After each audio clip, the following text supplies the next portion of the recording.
Hello guys, it's me Muniba and welcome to Muniba's kitchen. तो आज मैं बनाने वाली हूँ बीफ टिक्का बोटी। आप इसे राइस के साथ एंजॉय कर सकते हैं, नान के साथ खा सकते हैं। वैसे ऐसी डिशेस ज़्यादातर ईद पे बना करती हैं।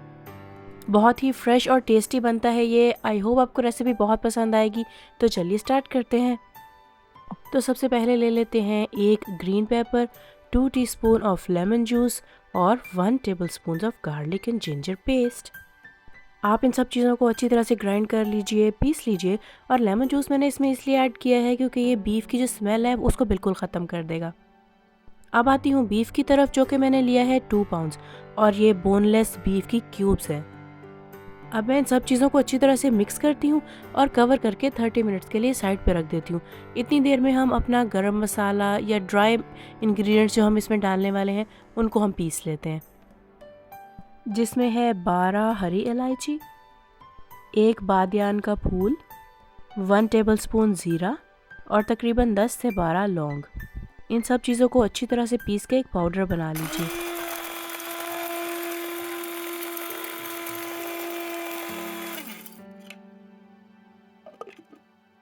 तो नेक्स्ट हम अपने बीफ को खोलते हैं और ऐड कर लेते हैं इसमें कुछ 1 teaspoon of red chilli flex.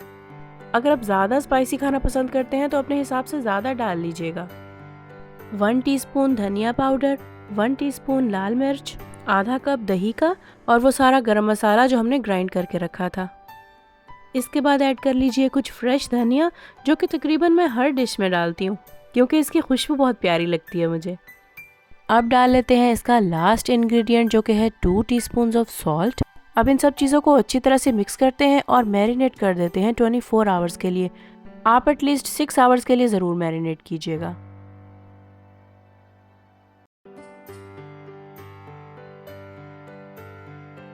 तो अब मुझे चाहिए एक प्याज और कुछ कैप्सिकम स्क्वायर में कटी हुई, क्योंकि हमने इन सबको एक सीख में परोना है। जैसे पहले एक बीफ की क्यूब, फिर अनियन और फिर कैप्सिकम और दोबारा फिर एक बीफ की क्यूब, ऐसे एक एक करके सबको परो लीजिए। आप देखेंगे कि जब ये वेजिटेबल अपने जूसेस रिलीज़ करेंगे तो ये हमारी बीफ को बहुत सॉफ्ट कर देगा।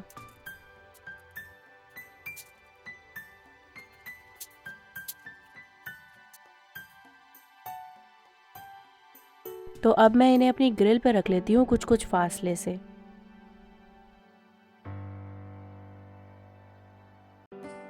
ये तकरीबन 20 से 25 मिनट लेगा तैयार होने में, और आप हीट ज़रा कम रखिएगा।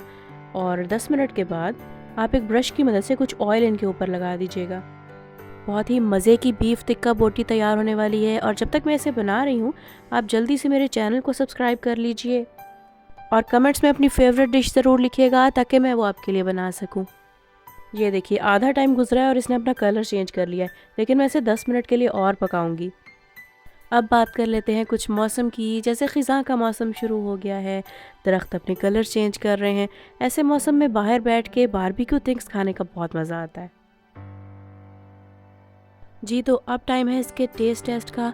मैं इसे ले रही हूँ कुछ नान और रायते के साथ। इसे डिप करते हैं कुछ रायते में और ये बहुत ही मज़े का बनकर तैयार हुआ है। अंदर तक अच्छी तरह से पका हुआ है और आई एम श्योर आपको बहुत मज़ा आने वाला है अगर आप इसे मेरी रेसिपी फॉलो करते हुए बनाएंगे। अगर आप इसे ग्रिल पे ना बनाना चाह रहे हो तो एक बड़ी देचकी को 15 मिनट के लिए कवर करके रखिएगा, और जब वो अच्छी तरह से गर्म हो जाए तो अपनी सीखें उसके अंदर रख दीजिएगा किसी स्टैंड के ऊपर।